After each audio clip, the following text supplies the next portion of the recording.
Hi everybody! Welcome to this Shakespeare School video about how to prepare for the Cambridge English B2 First examination. I'm teacher Mana and I'm going to tell you about the steps that I recommend and we, the teachers here, recommend that a student takes before they get to sit the FCE and hopefully pass it successfully.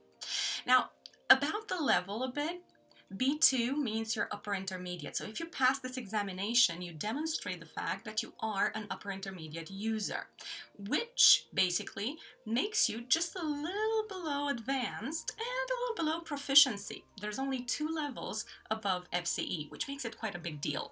Also, note this, if you pass FCE at grade A, you actually get an extended diploma that attests your level of English to be C1, which is absolutely fantastic, isn't it? Of course, if you are ambitious and you want to go to a university that requires Cambridge Advanced, you're gonna have to prepare for that exam as well. But still, getting an A in the FCE, highly valuable. And curiosity often leads to trouble. Goodbye, Dinah. Goodbye.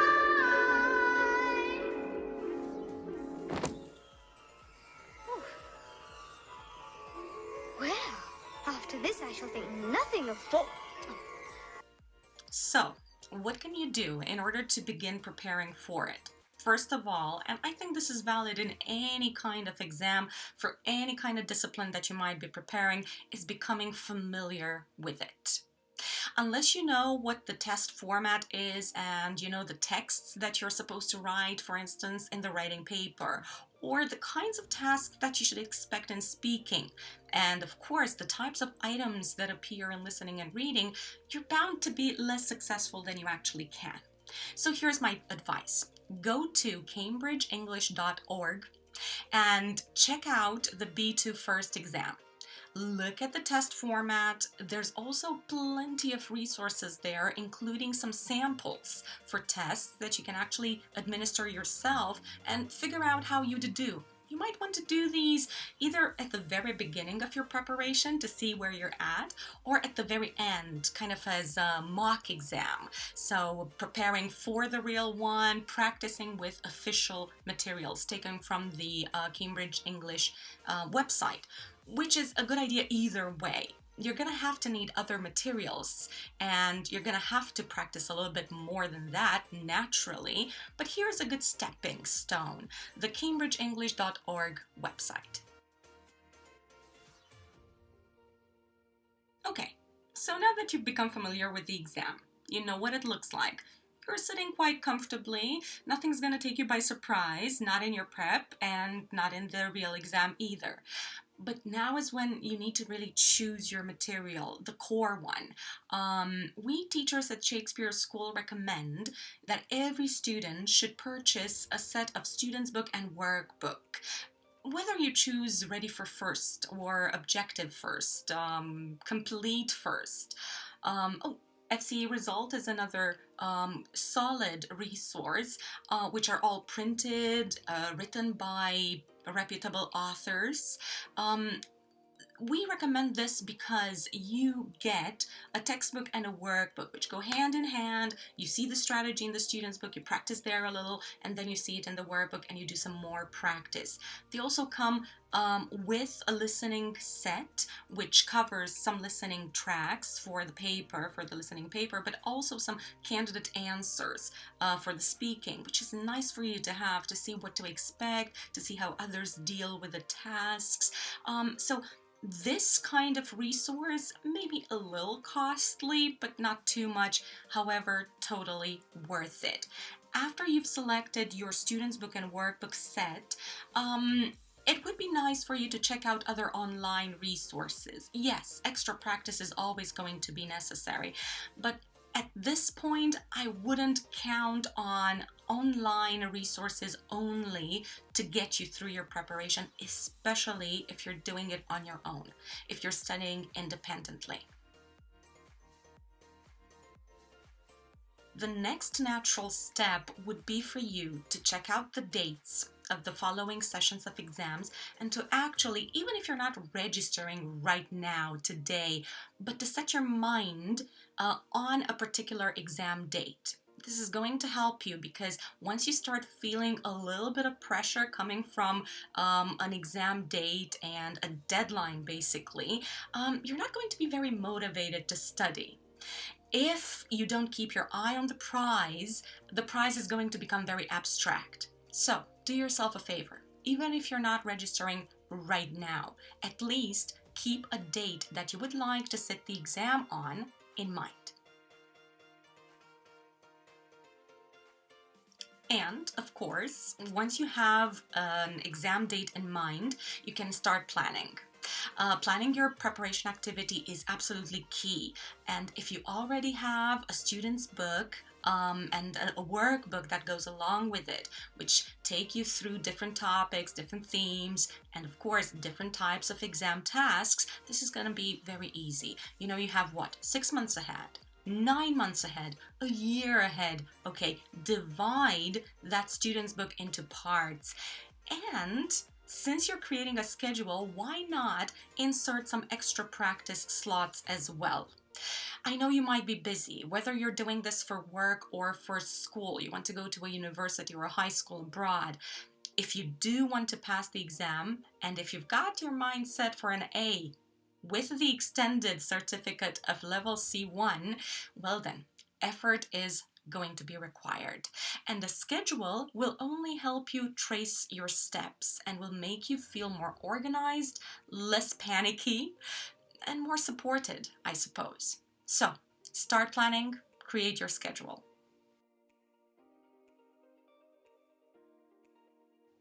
Up next, of course, a major step in your preparation, practicing exam tasks, not just from the student's book and the workbook, which do have discrete exercises on each type of task, but they're usually in demonstration of a strategy and under the topic of a unit.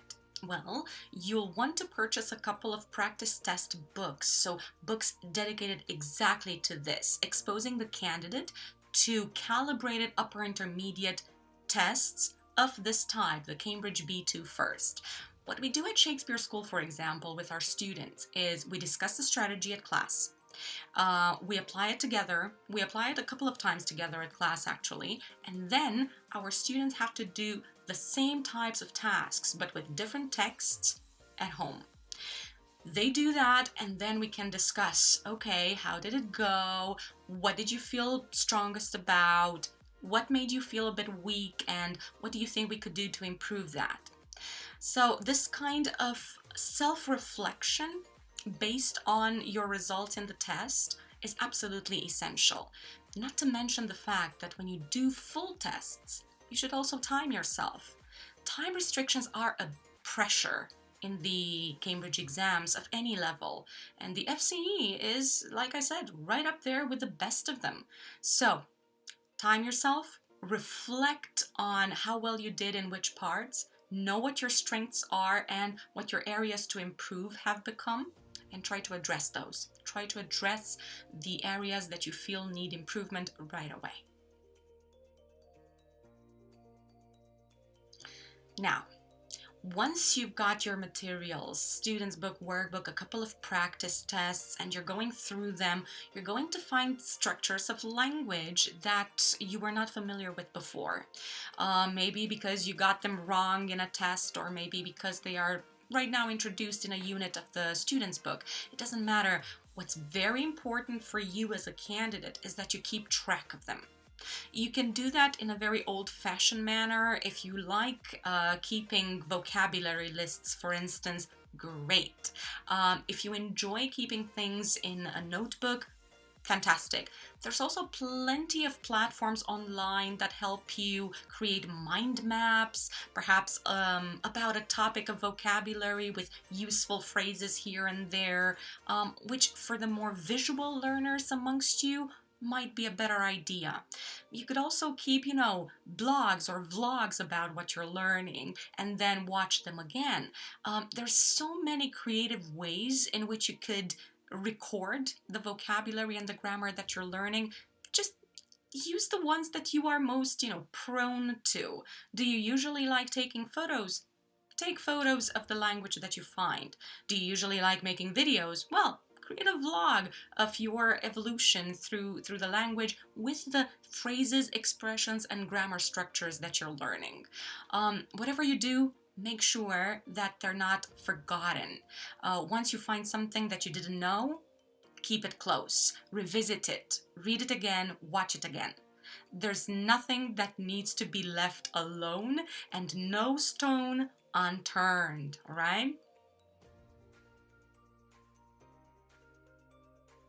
Okay, so let's say you're doing all of this. What comes next? I mean, is there anything?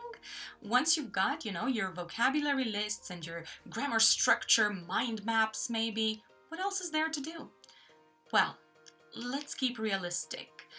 Maybe your tests won't go very well from the very beginning, and that's okay. Rome was not built in a day. That's what I tell my students every day, and this is our mindset as teachers at Shakespeare School. FCE and any other Cambridge exam is always a work in progress. So you need to track that progress. Test yourself. Be very honest with your results. Analyze them. Keep a diary of your results maybe, just to see how they're increasing and to notice what exactly helps you increase perhaps more spectacularly in a particular period of your studying.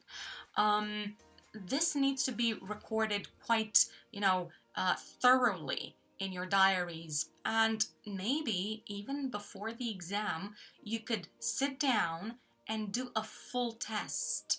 How you could do the speaking? Well, record yourself and play it back so that you get to be aware of how you did. We, with our students, organize, of course, progress tests throughout the preparation course, but we also organize a mock exam, a simulation of the exam if you want. This gives the students the perception of how strict the timing is, of the pressure they feel under when they know that this is it, this is what they have to do, and basically this is their chance to shine. So if you have the opportunity to do that, and if you're preparing independently, make sure that you give yourself a mock exam. Sit down, time it, very short breaks in between the papers, and once again, be very honest with the way you correct your papers. No need to deceive yourself into thinking that you're doing better.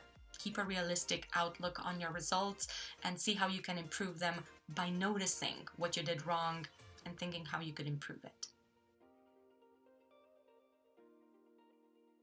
Hey, let's do get help. What? Get help. No. Come on, you love it. I hate it. It's great. It works every time. It's humiliating. Do you have a better plan? No. We're doing it. We are not doing get help. Okay, and the last piece of advice I have, whenever you get stuck, whenever you feel like you're no longer progressing, you're hitting a wall in your preparation, ask for help. This is what I always tell my students, and we teachers here at Shakespeare School encourage this 100%. You're not alone in this. Even if you're preparing autonomously, that's okay. Have you got other friends or classmates who are preparing for this exam? Ask them, what's your opinion on this writing? Could you give me some feedback? If you want, I can give you some feedback as well. Peer feedback is absolutely essential. Have you got a teacher that you can ask? Why not? Go for it. Teachers will gladly help you.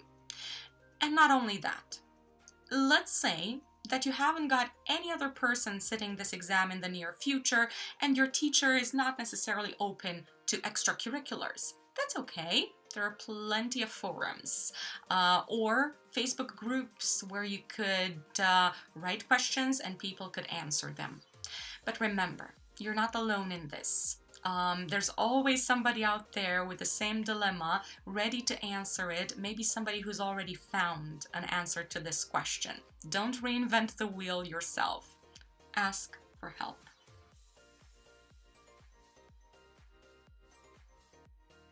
All right, everyone. So these were the steps that should guide your preparation towards obtaining your FCE certificate, your B to first certificate. On behalf of everybody at Shakespeare School, fingers crossed, good luck.